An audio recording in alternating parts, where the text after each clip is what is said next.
Today in our hot seat, we've got Diego Cresceri, who is the CEO of Creative Works. Hi, Diego. Good to have you here. Ciao, Inge. Thank you. Ciao, Belén. Thank you for having me today. Ciao, Diego. So are you ready for this? Shall we do this? Yeah, let's do that. Welcome to C-Suite Hot Seat, the show where we put C-level executives from language service providers of all sizes in the hot seat. We will ask tough questions and get inspired answers. Our hosts today are Inge Boonen, VP of Consulting, and Belén Agulló García, VP of Learning and Lead Media Researcher at Nimdzi Insights. So, Diego, in one sentence, what is it actually that your company does? Well, we provide linguistic services to companies worldwide. We are positioned ourselves like single language vendors for Italian mostly. We do other languages as well, all-round linguistic services for international companies. Was this the first career that you dreamed of when you were a kid, or what was it that you would have liked to be or become? When I was 14, all I wanted to do was translation and something to do with languages. This is why I chose the Liceo Linguistico in Italy. It's a language high school. And this is all I wanted to do in high school. And, languages, I could learn languages very quickly. I studied 3 languages. And so it was easy for me I guess I have a thing for languages rather than for maths or any other topic. So, yeah. So it was an easy choice for me, I guess. That's really nice. And when you're not working, what are your hobbies? Are they language related, or how do you like to spend your time? Oh, I have to say that I don't have so many hobbies. I have 2 kids, so I guess they are my hobby, biggest one. So all of my time is taken by work and by the kids, basically. So it's not that I do many other things. I went parachuting a couple of times, I wish I could do that more, but I don't know real hobbies. I'm quite lazy when I'm home, actually. You're a family man, let's say. Yeah. If you were given a chance to visit 3 different countries, which ones would you choose and why? I love the US in general. I've been there many times and I love every city that I visited. So somewhere in the US, I would say. For sure, I love New York. I've been there almost 20 years ago, but I love it. So I would go there definitely again. I would love to go to Japan. I'm curious about, Far East. I've never been there. So Japan could be one of those. And I've never been to Africa. I mean, the real Africa. I've been to Algeria once, but I would like really to go at the core of Africa because I think culturally speaking, I'm very curious to see how they live. And it's a very different culture, I guess. So I would love to go there. What's the best piece of advice that you've ever been given?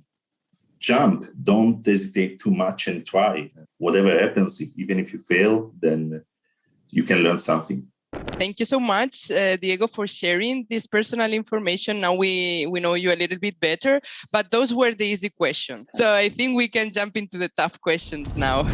First question that we have is, what inspired you to start your company? Well, as I said, I have a passion for languages. And in 2010, I was working in another company. And I knew I had to develop some more skills about how to manage a company. So I attended a master on many different topics. It was sort of a short MBA. I couldn't attend a real MBA because I was working. So it was not for me. I started to be interested in, the entrepreneurial life because I was not really managing that company. I was a partner, but I was not the managing director or something. And after 5 years, something that happened in that company that forced me basically to leave. But at that point, there was nothing else I could actually do. I wanted basically to have a company and to manage it my way, which is something I could not do there. And, apply those skills that I learned and being with people that I love to be with. So I had this view of a company that I would not want. And this was the one I left, of course. And I wanted to have sort of different company, a place to be at every day and with people that were really there and enjoyed being there. What was your first breakthrough? The moment that you realized that you had to do things differently in order to advance? It was really clear to me that the relationship with people was really important. And so that was the biggest breakthrough, I would say. So this is not what I want to be. This is not how I want to live my working life. This is not the people I want to work with and how I want to be with them at work. So I will not talk about technology or any other, disruptive changes. It's really about people. I wanted to be happy at work because I spent there like 12 hours every day and I was not happy anymore. And I was pretty sure that I wanted a big change on that, on the way I was living my working life. Because, of course, it was affecting even personal life and my free time, which was even less than I have now. But it was affecting basically my whole life. So I wanted a big change on that. When was the moment that you realized that you can make some serious money out of this business? I still have to get to that moment, I guess. Well, I've been in the industry since 2005, basically. So I knew that you could get money out of it. We are still in growing phase with creative words, I guess. So I'm not making the big money you're talking about. I do have an entrepreneurial view of the company. I think the company is something separate from what I am. So at some point I might consider making money out of the company. For now, I prefer to be poor and the company being richer than the other way around, because I think that's what we need. What was your biggest failure and what have you learned from it? Last summer, I spent all my energies on a single opportunity for my company, and I lost sight of many other opportunities.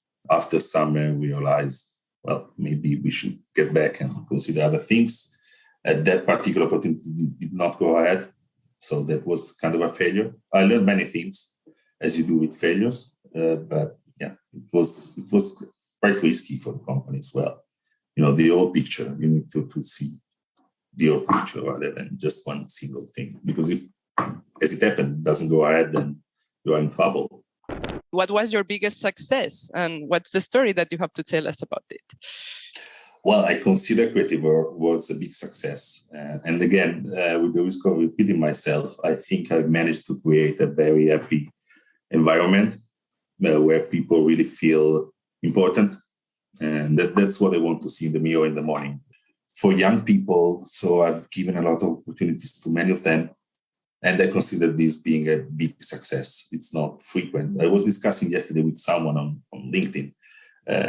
He was commenting under one of our posts about us, leveraging the young people, not paying them. And this is not something that we do. And I'm really proud of that. We don't do that. We give opportunities. We spend a lot of money on training new linguists that maybe will not ever work for us, because we don't just train our people, we train students in general. And that this I consider a big success. I'm really proud of that. Do you have a mentor? And who do you consider a mentor, if you ever had one in your life or your career? I did have some mentors and coaches as well. I don't have someone at the moment, but there are many people that I talk with every day, and I learn a lot from them. What would you say was the most innovative thing that you've ever done? And I know you are all about innovation at Creative Words and trying new things. So what can you tell us about this?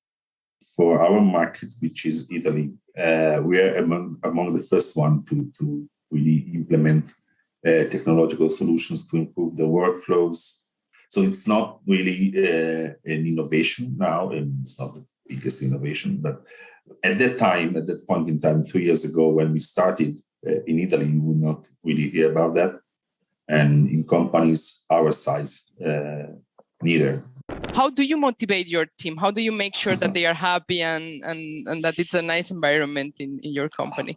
How do I keep them happy? I'm not sure if that works, but I try to, when I'm in the office, I'm the clown at the office. I do like pranks all the time. I do this kind of stuff. I'm not sure if they enjoy it.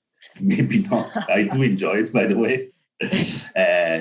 Motivating the people. I think the biggest thing that we do in our company is expose them to the industry. So they go to events, they have opportunities to present at events as well, online, of course, in the last couple of years, but otherwise will be on site. They get to travel a little bit as well. Again, they will get to travel hopefully next year again, but they have an identity. They're not just employees. I don't hide them. And someone asked me once, are you not afraid of them leaving your company because, they are really exposed? They are everywhere. Maybe we are, too much exposed, but someone would argue. So they are exposed. They have opportunities to grow and to learn new things, to present, to be visible in the industry. And I think that's important. I always say my door is open both ways. You could welcome if you want to get in, and if you want to go, I'm not keeping you. And this is something that I think is really engaging from them and keeps them motivated. And of course, there are the other perks that we have in our company, but it's secondary, I would say.